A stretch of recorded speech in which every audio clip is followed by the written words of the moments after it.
নমস্কার বন্ধুরা, welcome to Rinku রান্নাবান্না। আজকে আমি তৈরি করছি পোস্ত চিকেন। খুব সুস্বাদু আর খুব সহজে তৈরি করা যায় আর খুব অল্প জিনিস দিয়ে।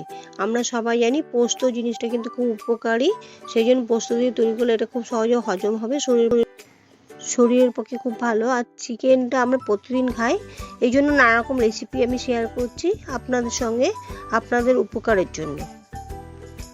চলুন তাহলে দেখি নিই সুন্দর রান্নাটি কিভাবে করতে হবে। পোস্ত চিকেন রান্না করার জন্য আমি কিছুটা মশলা নিয়েছি।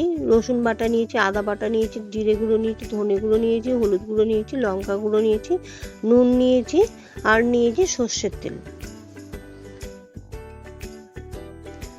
800 গ্রাম চিকেন নিয়েছি। চিকেনটা খুব ভালো করে পরিষ্কার করে ধুয়ে জল ঝরিয়ে নিয়েছি।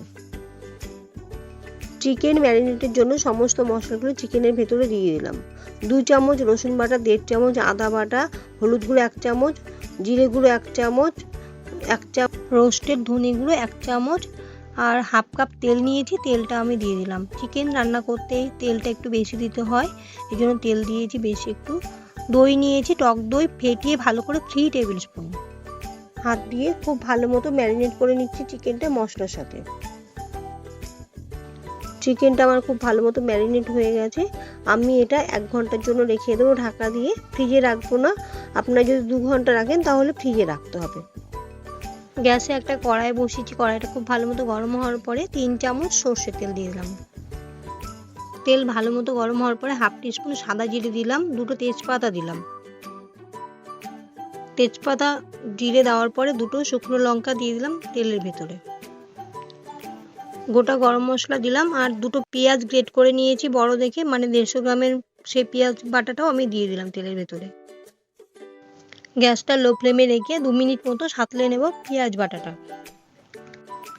পেঁয়াজ বাটাটা দেওয়ার পরে একটা বড় টমেটো 200 গ্রাম ওজনের গ্রেট করে নিচ্ছি, টমেটো বাটাটা দিয়ে দিলাম। পেঁয়াজ আর টমেটোটা বেশ কিছুক্ষণ 2-3 মিনিট মতো ভালো করে কষিয়ে নেব, যতক্ষণ অবধি তেল না ছাড়ে এতক্ষণ অবধি ভালো করে কষিয়ে নেব। পেঁয়াজ টমেটোটা 3-4 মিনিট মতো ভালো করে কষিয়ে নেওয়ার পরে ম্যারিনেট করা চিকেনগুলো আমি দিয়ে দিচ্ছি এর ভেতরে। আমি 1 ঘন্টা রেখেছিলাম, আপনারা চাইলে আধ ঘন্টা রেখেও এটা রান্না করতে পারেন।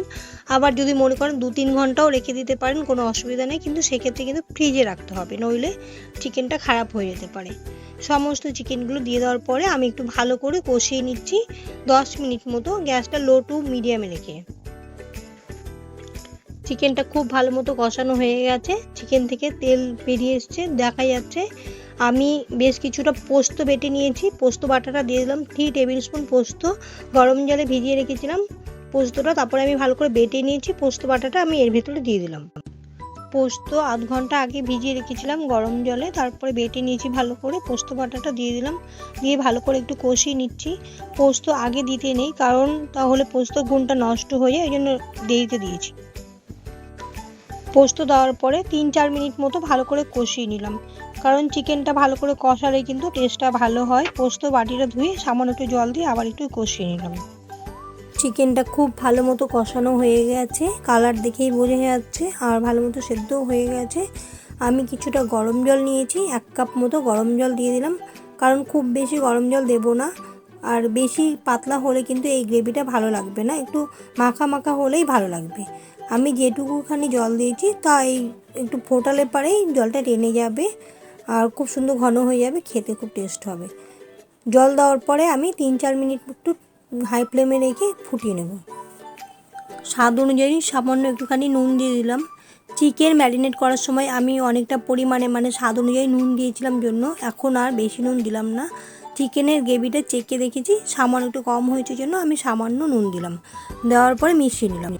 4টে কাঁচা লঙ্কা ভেঙে নিয়েছি আমি, কাঁচা লঙ্কাগুলো এই চিকেনের ভেতরে দিয়ে দিচ্ছি, তাহলে খুব সুন্দর একটা সেন্ট বেরোয় কাঁচা লঙ্কার, আর খেতে কিন্তু খুব ভালো টেস্ট হয়।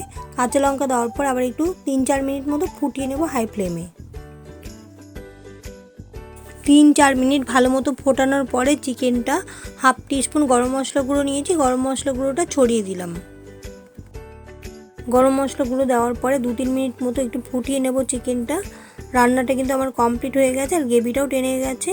20 মিনিট ঢাকা দিয়ে রেখে দেবো, যেটুকু গ্রেভি আছে এটুকু কিন্তু ভালো মতো টেনে যাবে। খুব সুস্বাদু একটা রেসিপি। আপনারা এইভাবেই তৈরি করবেন আর আমাকে জানাবেন আপনাদের কেমন লাগলো। যদি ভালো লেগে থাকে তাহলে একটা লাইক দিতে ভুলবেন না, আর বন্ধুদের সঙ্গে শেয়ার করতেও ভুলবেন না। রান্নাটা আমার কমপ্লিট হয়ে গেছে, ঢাকা দিয়ে রেখে দিলাম। 20 মিনিট পরে সার্ভ করে দেবো। এটা ভাত রুটি সব কিছুর সঙ্গে কিন্তু খেতে খুব ভালো লাগে। সবাই ভালো থাকবেন, সুস্থ থাকবেন, ফিরে আসবো নতুন কোনো রেসিপি নিয়ে। আজকের মতো এটুকুই।